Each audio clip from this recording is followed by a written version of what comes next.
Sairam students, welcome to another class of English literature. This class is a continuation of our last class wherein we had begun with a new poem, The Tale of Custard the Dragon, written by Ogden Nash. So before we actually begin with the literary devices, let's have a short recap of what we did in our last class. We saw there was a girl, Belinda, who had 4 pets: ink, blink, mustard, and custard. And of all the pets that she had, they considered Custard to be a coward. Why? Because he would always ask for a safe cage. Then there was a time when a pirate entered their house. On seeing the pirate, everybody fled from the place. And who was the one who handled the pirate? It was the dragon. It was Custard. Now, in spite of this, everybody still felt that he was a coward, because after this entire thing, they said that, Mustard said that he would be had he not been confused, he would have been twice as brave as Custard. And Ink and Blink said that they would have been thrice as brave as Custard. To which Custard only agreed. He said, yes, you all are braver than me. So, what have we seen in this poem? That in this difficult situation, the one who was considered to be a coward was the one who handled the situation. So, now let's get started with the literary devices of the poem. Just keep a book and a pen handy to jot down the important points. We will see the rhyme scheme and figures of speech together. Okay? Look at the first stanza. Okay, let us see the rhyme scheme first. We have house, mouse, wagon, dragon. So it's going to be A, B, B. Clear? Now let's move on to the figures of speech of the first stanza. Repetition. Now look at the use of the word little. Little here again, then we have little over here, little over here, little over here, and little over here. So little house, little black kitten, little grey mouse, everything was little. Okay, so this figure of speech is repetition, where one word is repeated for poetic effect. Moving on to the next figure of speech, that is oxymoron. Now what's an oxymoron? Wherein two contradictory words are placed in the same line. We also have antithesis. But what's an antithesis? It's different from oxymoron. I'll tell you how. Look at this line. And realio, trulio, little pet dragon. Okay, here the word pet and dragon, they are placed next to each other. Yes, one we say a pet and then we say dragon. Dragon is wild. So again, two contradictory ideas. And if you see they are next to each other, yes, that makes it an oxymoron. They are just placed one after the other.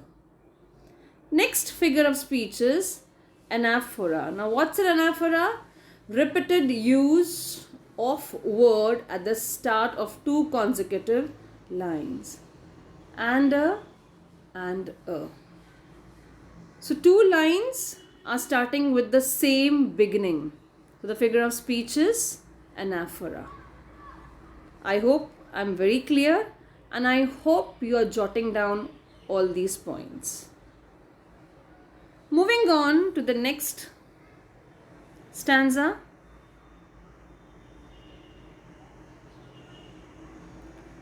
Again, let's see the rhyme scheme.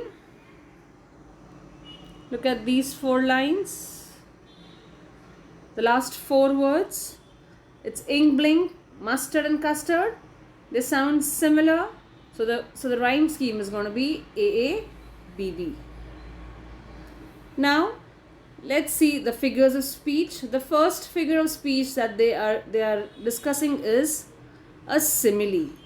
Now, what's a simile? When there is a direct comparison between two different objects using the word like and as. So, and a little yellow dog was as sharp as mustard. Okay, so there is a direct comparison between a dog and mustard. Okay, next is alliteration. Now, what's alliteration? When the sound of the first alphabet is repeated. Okay, but the dragon was a coward and she called him custard. The sound of C is repeated. Custard, coward. Okay, the sound of C is repeated. That makes it alliteration. Next again we have anaphora. What's an anaphora? Look at this. And the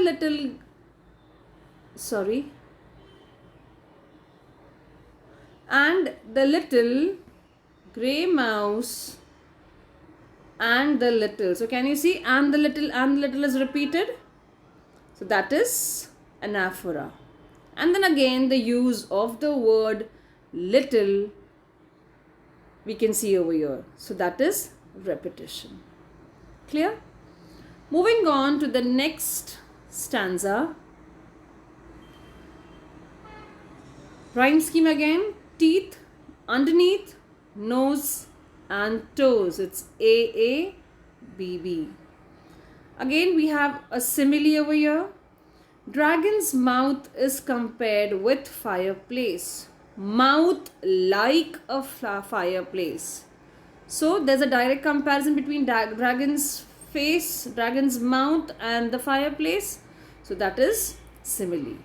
Then we have a metaphor. What's a metaphor? Implied comparison between two objects.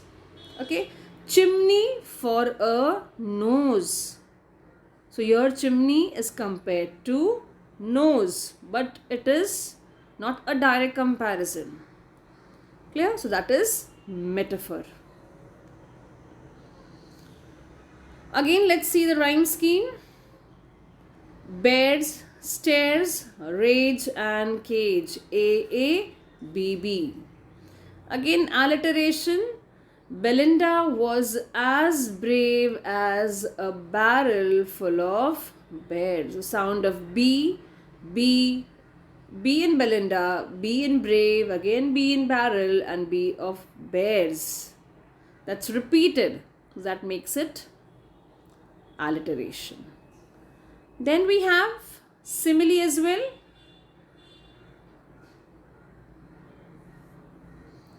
Belinda's bravery is compared to that of a barrel full of bears. They are saying that she is very strong. Okay, so there is a direct comparison. Next, Mustard's bravery is compared to that of any angry tiger. Look at this line. Mustard was as brave as a tiger in a rage. So there is a direct comparison between mustard and an angry tiger. Next we have assonance. Now what's an assonance? When there is repetition of the vowel sound. The 5 vowels that we have, A, E, I, O, U. Okay, so when those sounds are repeated, the figure of speech is assonance. Clear? Now look at this line. Belinda was as brave as a barrel full of bears. I told you this is alliteration. It is an assonance as well. Okay, the sound of Belinda, A. Everywhere if you see the sound of A is repeated. One more very important thing, students, there are many assonants and consonants that you will find in this poem. Few I will discuss and others you will make a note of. Clear? Moving on to the next stanza. Let's see the rhyme scheme. The rhyme scheme is again A, B, unmerciful, Percival, wagon and dragon. Repetition, we have the word tickled him and tickled him. Okay, so these two words are repeated. That makes it a repetition. Then we have an allusion. What's an allusion? When we refer, now over here in this line, ink, blink and mustard, they rudely called him Percival. Okay, so what is happening over here? There's a reference to a person. Okay, and who is this person? Person is Percival. I told you that he was a knight. Okay, so here there is a reference to a person. So the figure of speech is allusion. Again, the very same line is a personification. How a personification? When inanimate objects are given human quality. Ink, blink, mustard, they rudely called him Percival. So here they are calling. So is that possible? No. So that figure of speech is personification. Clear? Next. Again the figure of speech. The rhyme scheme is A, house and mouse, A, age and cages, B. Then we have onomatopoeia. Okay. What is onomatopoeia? When a word indicates sound. Usage of sound words to create a dramatic effect. So which are the sound words over here? We have giggled and weak. They indicate sound. So that's onomatopoeia. Again, alliteration. Custard cried for a nice safe cage. The sound of C is repeated. Again, the very first line is a repetition. Suddenly. Okay. Then what's the rhyme scheme? Again, A, B. Then consonants. The sound of consonant sound is repeated. Suddenly, they heard a nasty sound. So sound of S is repeated. Then onomatopoeia. Again, mustard growled. Okay, meowch. These two words, they indicate sound. So the figure of speech is onomatopoeia. Clear? Now, if you remember, while explaining the poem, I discussed with you the poetic license. Winda is for window, and really or truly is for real and true. So these poets have this license wherein they can change the spelling of the words. So this makes it, this is another poetic device, that is poetic license. Next, again the rhyme scheme is right bright, wooden good. Alliteration. His beard was black. Sound of B is repeated. And then the way the pirate is described, it creates an image in our mind. Yes, he had one leg that was made of wood. Okay, he was holding a cutlass in his teeth. Okay, then he had a pistol in his left hand. So the moment I speak about all these things, Okay, you can visualize a pirate, entering the house. So it creates an image. The figure of speech is imagery. Proceeding further, again, the rhyme scheme is AABB. The first line, help, help, is repetition. And then we have the next line, but mustard fled with a terrified yelp. So was the yelp terrified or was mustard terrified? Yes.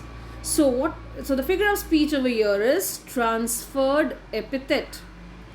Okay, so what's an epithet? It's an adjective. From its original place, it is used, actually it should have been mustard was terrified, but instead of mustard, they're using it with yelp. So it's transferred from its original place to some other word in the same line. The figure of speech is transferred epithet. Yes, we have assonance also, but like I told you before, you will jot down the examples of assonance from the entire assonance and consonance from the entire poem. Moving ahead, the 10th stanza. Again, the rhyme scheme is AABB. We have engine, dungeon, squirm and worm. Simile, the sound of dragon, but up jumped custard, snorting like an engine. Again, there's a direct comparison. Okay, so the sound of dragon is compared to the sound of an engine. Clear? Clashed his tails like irons in dungeon. Okay, again, there's a direct comparison. Then, last line. He went at the pirate like a robin at a worm. So the way he attacked was similar to the way robin attacks a worm. So there's a direct comparison over here as well. Clear? Onomatopoeia, the use of the word clatter, clang, jangling. Okay, they indicate sound. So the figure of speech is onomatopoeia. Then we have imagery, the way it is expressed, the way the dragon, attacked the pirate. Okay, how nicely they have expressed this. So this creates an image in our mind. So the figure of speech is imagery.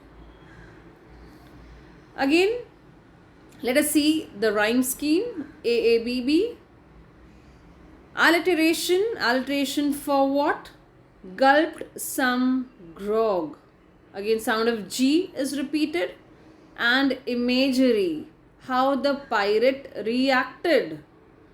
Okay, he was looking at Belinda's dragon. He gulped some grog. So he must have removed, you must have imagined this also. He must removed, a flagon, and he must have gulped some grog. And then he must have fired 2 bullets. So all these things you could have imagined when I was explaining. And these lines created an image in your mind. So the figure of speech is imagery. Rhyme scheme again is AABB. Alliteration Y. Ink and blink in glee did guide it. The sound of GG. Assonance, use of vowel sound. In between I have done it for you students. That is, look at this line. No one mourned for his pirate victim. So the sound of O. Okay. Ink and blink in glee did. So again, I. But presently upspoke mustard. Let us see the rhyme scheme. Mustard, flustered.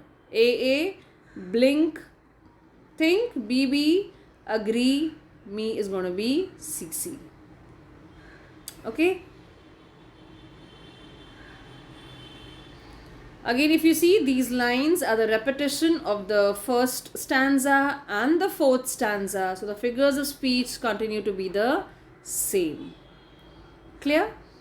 Now that's it for the literary devices of this poem. Quickly we will go through the value points. Jot them down, students, if you wish to.